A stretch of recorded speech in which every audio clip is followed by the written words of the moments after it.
I love it when a plan comes together, and after about nearly a year, finally the 79 got delivered from Toyota. At this stage it's just got the Jackson's tray and the Jackson's pod on the back, and the camper's still coming. I picked it up from the Toyota dealer and took it for its first test drive, and I just cut to some footage of me doing my first drive. Alright, well, first drive. The suspension is pretty good. It's the main thing I was worried about. It's got 800 kilo parabolics. 800 kilos is pretty high. But, well, I don't know what the tyre pressures are. But it's not too bad. Oh shit. The steering is so much different than a 300. It's a really great little engine. 0 to 80, it's effortless. And I'm only in the 80 zone, I can't go any faster than that at the moment. That's pretty good. Oh shit. It's got lane correction. How do I turn that off? It's one of the few things in the 300 that I really hate, is the lane keep. It's just crap. Oversensitive. When it works, it alarms really quite loudly, and it moves the car. It uses the brakes to put you back, and it's most unpleasant. It needs an armrest straight up. Luckily I've got. Oh, I've just found the button that turns off the lane keep. Get rid of that. That's pretty good. The seat is just way too low for me. We'll fix that with a couple of spaces. Probably just move the front of the seat up 20 mil. Leave the back of the seat where it is. See if we can figure out cruise control. Oh, it's like the old Troopy. Okay, got it. Cruise control on. Set. We're on cruise. That's good. It's smart enough to know we're going down a reasonably steep hill, and it's just downshifted from 5th to 4th or something to hold me back, which again is better than the 300. You can put the 300 on a cruise, head downhill, it just runs away, and then the next thing it does is beeps and alarms you and says you're over speeding.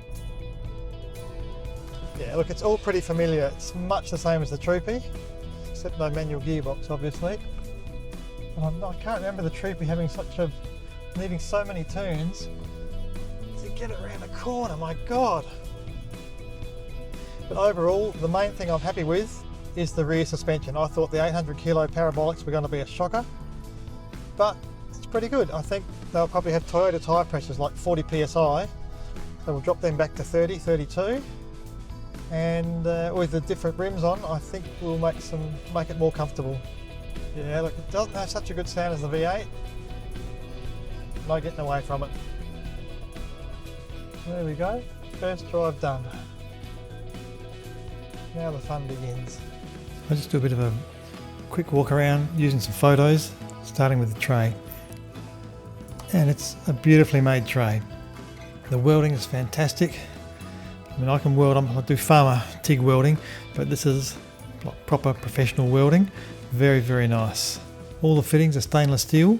The pod on the back holds the spare tyre. It's about 350 mil deep, which is wide enough for a 285 tyre to go in. So it'll fit a 33 in just. The tray's 1800 wide, and it's just over 2 meters deep. There's just a few more details showing you the fuel cap and some of the welding again. It's got a compliance plate for 3.95 tons, and it's an interesting mix. That's a ARB Toyota. That's on my reg documents. It doesn't say Toyota, it says ARB Toyota. And a quick shot of the engine. Main difference between this and a Hilux is just the water to air intercooler on top of the motor, so there's no scoop on the bonnet anymore. These are my tyres, Maxxis, and 285 75 16s, and they're just all terrains, they're not mud terrains. If I go back to the OEM tyres that came with it, you can see how far in they sit. If you look at the mud flap, they're sitting quite a way in. The tray's been set up for my wider rear axle. You can see how far the OEM tyres sit inboard, and then this is my tyres now, and you can see they've come out maybe an inch. It's a quick comparison on the differences in the tread between the Maxxis and the OEM tyres, and you can see that they're significantly taller in the Maxxis, 33s compared to 30.5s I think they are, and now they sit quite nicely behind the mud flaps. The first thing I did after getting it home was to whack it on the hoist and change the tyres over. Actually, I think the first thing I did was put an armrest on, but that only took about 3 minutes. So this is the first mechanical change. Just whipped off the original Toyota tyres, put on the Maxxis on the King's rims, and then torqued everything up. In this shot you can see the parabolics and how thin they are compared to the standard Toyota Springs. Having a hoist makes it all pretty easy. Down on the ground, torque it up.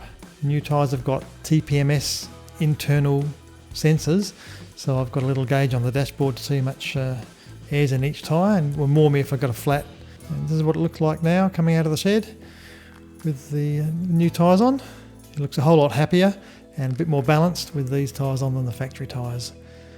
So this is just a bit of a quick walk around, and you can notice those crappy mirrors, which is I think going to be the next job, getting rid of them. But you can see the tyres, the back tyres are still inset from the fronts, but it's not by much now. You can see there's still a difference between the front and the rear track, but it's much reduced from the factory. So it's gone down from being I think 49mm difference to being about a 24mm difference offset per side. The next thing was to throw it over a weigh bridge and just get some initial weights, so I knew what I could add on. So that's the front, that's the rear, and that's combined. So 2.6 tonnes out of a GVM of 3.95, so I've got about 1.3 tonnes worth of available payload. And a few more photos, just spare tyre and how that fits in. That's the OEM tyre, I haven't got my real tyre in there yet. Other side's got some shelves which are movable, and I'm probably going to take out one of those shelves and put in firewood on one side. It came with some gas cylinders, just little 2 kilogram gas cylinders, and this is a small detail on the locks. They're beautifully made, they're compression fittings, not your cheap mass produced ones. They're really nice, everything's really nice quality. It's got a 70 litre water tank under the tray with a tap, it's only gravity feed, no pump. And right at the back there's a drawer that comes out. I'm going to put in max tracks and tools and dirty bits and pieces in there. The first test of checking the GPS speed. So the speed with the new wheels on, they're 32.8. It's pretty good. The next job after the tyres was putting the towing mirrors on. Seemed like a pretty easy fit. If you've got a 76 or a 78, you've got to actually drill some holes in your door, but for a 79 there's 4 riv nuts in the door and it's a pretty easy fit.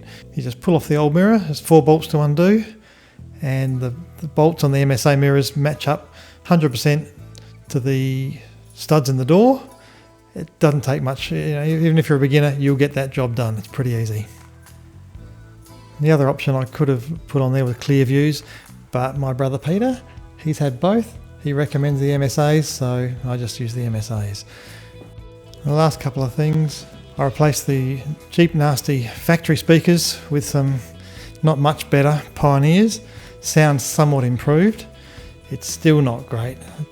I've got a subwoofer to go under my seat and that'll improve things, but it's just never going to be a great sound system. The other interesting thing is I took it out at night and I was really impressed with the lights. Low beam is really, really acceptable. High beam could do with a bit more grunt, but still, that's not too bad. I've got some spots to throw on there and I'll take some more shots when I get all that wired up. And the last thing I did was fit a Bush Company dashboard organiser. Just goes across the dash. The only complication is that the new model's got a sensor on the dashboard and the Bush Company don't have anything specifically for the new model, so I just got a pair of scissors, chopped out a hole, found some edging tape, sewed it up. It's not a perfect job, but by the time it's sitting on the dash, it looks fine. So that's the first lot of mods done in the first few days. The next thing will be to put in the long range fuel tank, but I'll do another video for that. I don't think it's going to be a very long one. It seems pretty straightforward. So we'll see you in the next one.